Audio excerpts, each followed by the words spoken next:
Hey, welcome back to Call the Damn Leads, the show by sales professionals for sales professionals. I'm your host, Drewbie Wilson. With more than 2 decades in sales, I've seen it, been through it, heard about it. Now I'm bringing it to you, my favorite people in the world, the sales community. Let's be honest, this is the greatest job on earth. It doesn't matter where you come from, what background, what personality type, or what gender. You can make it a pretty amazing life in sales. Today's guest, no stranger to that journey. I'd like to welcome Jacquelyn Goldberg to the show. How are you?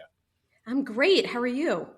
You know, I'm crushing the day. I want to jump right in. I want to hear your crazy sales story. My crazy sales story. So a handful of years ago, I was in Miami for a wedding. I lived in New York at the time, and we had been doing a pilot with Royal Caribbean.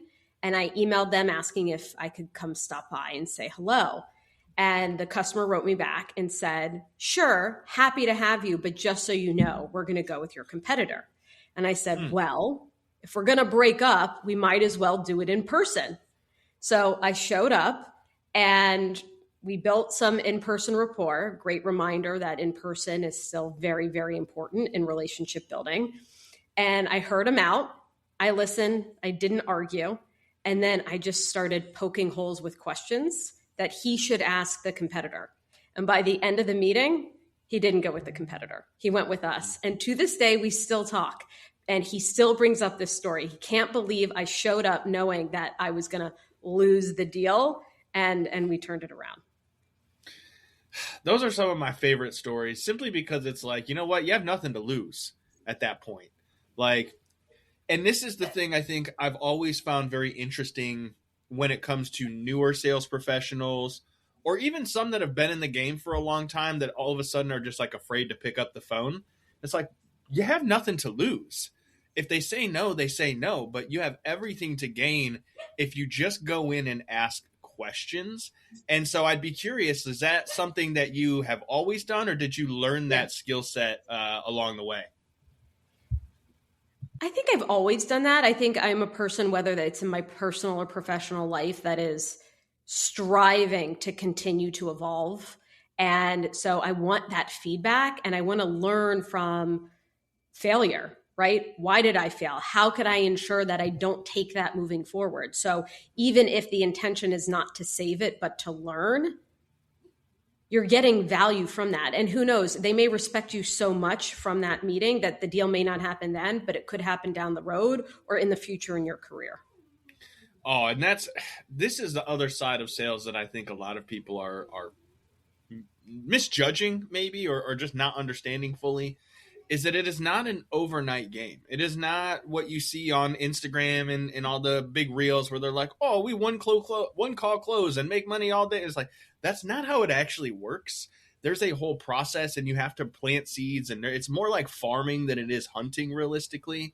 And so I'd be curious, have you always been in sales? Did you like wake up as a kid and go, I'm going to be a salesperson? Or did you happen to fall into it? So great question. My father ran a sales organization at a publicly traded company. And I thought that I wanted to be different from him and chart my own path. In high school, I did work in high-end retail, and that actually was very formative for me in selling. I was forced to cold call women on the weekend when they were with their family at 15, 16, and it was nerve-wracking to say the least. And I was getting $1,000 purchases. So it was definitely a great experience. But after I graduated college, I wanted to do something different. And I took a pivot into working in commercial real estate, and specifically commercial real estate development. And this is actually a really great story. I got the job through the woman who does my eyebrows in Miami. When I was going to school here. And she's like, you got to meet this person. And I tell this story because you never know where a connection could come from and how important it is to have relationships and be kind to people, because that can really serve you. And she's actually a dear friend, and she introduced me to somebody, and I went to New York to network to find my job. I slept on couches for 2 weeks. One, I got as the final two to be an SDR for a company called Meltwater. Back in the day, they were really piloting SDRs in earnest, and they only picked 2 people out of a giant batch. I literally had to act like I was cold calling in a conference room with 8 people sitting in front of me. It was so nerve-wracking. I got that job. And then the other is through, her name is Leticia, and she connected me with this woman who was a friend of hers who worked for somebody who developed the Hard Rock casinos actually in Florida. And so I walked in thinking I was networking and walked out with a job. And so I thought, well, this could be interesting. Why don't I try commercial real estate with people who know what they're doing? Well, they had bought a racetrack in Massachusetts, hoping that gambling would be legalized. It wasn't. They never developed anything. And I sat there for 6 months without doing anything. So that's when I said, okay, the universe keeps calling on me to be in sales. And that's when I decided to accept the fact that it is in my blood and go back into sales. Yeah, it's a story as old as time. We don't want to be in sales. We know someone in our life is in sales, and we're like, no, I don't want to do that. And then somehow we end up right back in it just calls to us.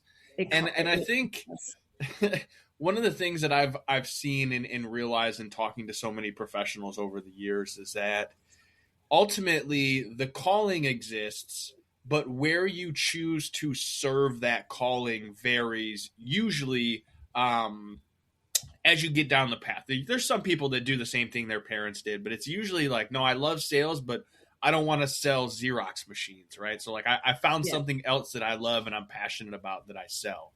And so I'd be curious, for you being in sales and going down this path and trying to figure it out over the years, what was the top roadblock that you feel like you ran into as you were progressing through your career? Myself. Tell me more. Come on. I happen to be very hard on myself, and I am my biggest critic. And oftentimes that forces me to get into my head a little too much. And so I think at the end of the day, that's been the one thing that will hold me back more than anything else. Second guessing myself, not trusting my gut, my judgment, and losing a deal and like just beating myself up over it for weeks, especially early on in my career, versus allowing the process to happen and allowing myself to learn. I appreciate you being vulnerable enough to share that. It is, in my experience, the number one issue that sales professionals run into, right? And it's always interesting because you can come in and be new and it feels like you're the greatest because all of a sudden you're just selling everything left and right and people are looking at you like, what's going on? And then you get in your own head and then you start learning all the ins and outs of things and how it doesn't work exactly like you've been telling people. So you can't say it that way anymore out of like good moral, ethical, living. And then all of a sudden everything changes and you're like, oh, what is going on? How do I, and so what I want to know now, because I know there's some listeners that are in that situation where they are their own worst critic and they're in their own way. What do you do when you start to recognize that and kind of get out of your own way? Do you have like a certain process or do you have something that you do to meditate? Like, how do you get out of your own way? That's a good question. I do a form of journaling. So I often will write down like my immediate thoughts and feedback. So it's out. So it's not, and that immediately allows my brain to then relax after that and then come back to it and look at it. I've done a fair amount of coaching in my career as well. I think coaches are incredibly powerful tools for folks to have. You need a sounding board, a neutral third party to be able to go to, because at the end of the day, our personal and work lives, as much as we try to keep them separate, they impact one another. That is such a tricky thing to navigate on the path of success, because we get in it to create success for our relationships, the people that matter to us, right? We have some kind of legacy or vision that we're creating, and that's the personal side. And then you have the professional side where you have to actually go and do the thing to make the money and to create the accolades and to generate all the stuff that's going to provide for the personal side. And you constantly play this juggling act of, well, I don't want to work so hard that I get burnout and then my family hates me. And I can't just do nothing all day and just hang out with my family, because then my clients are going to be like, what are you doing? Why am I paying you? I have a very specific process for this, but I'd be curious to hear your version of how you create, I'm going to use air quotes for those of you that aren't watching, but like balance in your life. I have to be honest. I don't know if I am the best person to ask that question. Well, that's okay. Honesty is the best. Bring it on. And I feel like, I'm a pretty open book. I'm sure the listeners will hear that as well. I think there are things that I've learned over time that have been helpful, meaning I don't think that pushing hard for balance, depending on what you want in your career, or thinking you can have it all at the same time, are fair things to strive for. I think you need to decide where you are in your career and your life and create goals of where you want to be in X amount of years, and figure out, maybe with a coach or on your own, what those things need to be to get there. And if you're feeling signs of being burnt out, like, what are those signs, and how can you maybe take a even small time out to give your brain time to breathe? So as an example, in the morning, I try not to look at my phone within even a minute of waking up. Like, just wake up, sit there even for a minute, not necessarily meditate, but like, just don't do this, right? Like right away. That's one.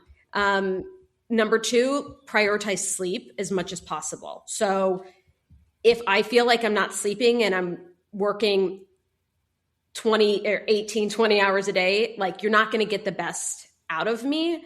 So how do you create those things? In the morning, I try to wake up and go for a walk just to I work remotely, to get some fresh air. Even if that's 20, 30 minutes, something that gives you a little bit of a break mentally.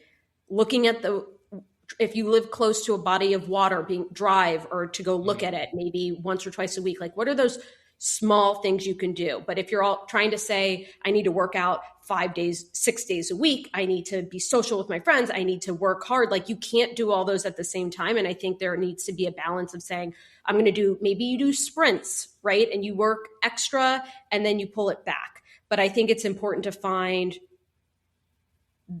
that balance of what's important to you in your career. Well said. I'm a big believer that, and you kind of touched on this to a sense, is systems, processes, and daily routines. That's the stuff that creates a balanced life, in my opinion. So I coach people on what I call the 4-6s strategy. So we'll do the short version for this, but there's 24 hours in a day, 4 areas of life that are important. Sleep and recovery is number one for me as well. I grew up a degenerate, running the streets, staying up for way too long, knowing dang well that as I get older, I need my beauty rest just as much as everyone else. And so sleep is right up there. And then as entrepreneurs, we typically put our family and our relationships and like the people that matter to us second. That's the legacy. Then we have our business, because I don't have FU money yet, and like most of my listeners don't, so we still got to work every day. And then we put ourselves at the bottom of that list. And that's why so many people get burnout, unhappy, dissatisfied, right? They're fried. So to me, I'm looking at, okay, well, if there's 24 hours in a day, 4 areas that matter, I can spend 6 hours a day in each area. And so when I look at my day, if I'm going to live a balanced life, how am I structuring my day to spend 6 hours in each of those areas? Like, I'm still young enough that I can get away with 6 hours of sleep. Like, that's why I'm not as pretty as I could be, but that's a whole other story. I can't. I need a solid 7 to 8. So and see, that's the thing. Everybody's a little bit different. That's why, to me, this structure is really just about, if you know what matters, your time, your energy, and your effort become your most valuable asset. You will make more money. You will figure out a way to solve all that other stuff aside. Time, energy, and effort become the most valuable. So you mentioned this of, hey, in the morning, the first thing I do is I try not to immediately go to my phone. That's time for you. You go for a walk. That's time for you. You know, you have these different routines that you've built. And if I can share with you, like, just sit down and look at, hey, like, if my calendar is structured a certain way, I know you have a team that's helping you stay organized with it, right? Rena, shout out for getting her set up today to be here with us. Yes, big shout out to Rena. But that to me is ultimately where we create, our version of success, because success is a perspective, and my version is totally different than yours, Jacquelyn. And I always say if we went back in time and asked our parents what they thought our successful life would look like, it's drastically different than what we have now. So all this time you've been cruising, you've built this success, you've got a structure, you've got a routine. Where are you trying to take it now? Like, what's the big, crazy world problem that you're wanting to solve with the sales that you're doing? So we are an enterprise AI company, and we are trying to solve many major challenges that companies face around the inefficiencies within their systems, and allow them to really take advantage of what AI has to offer out there. And we do that in a very unique way.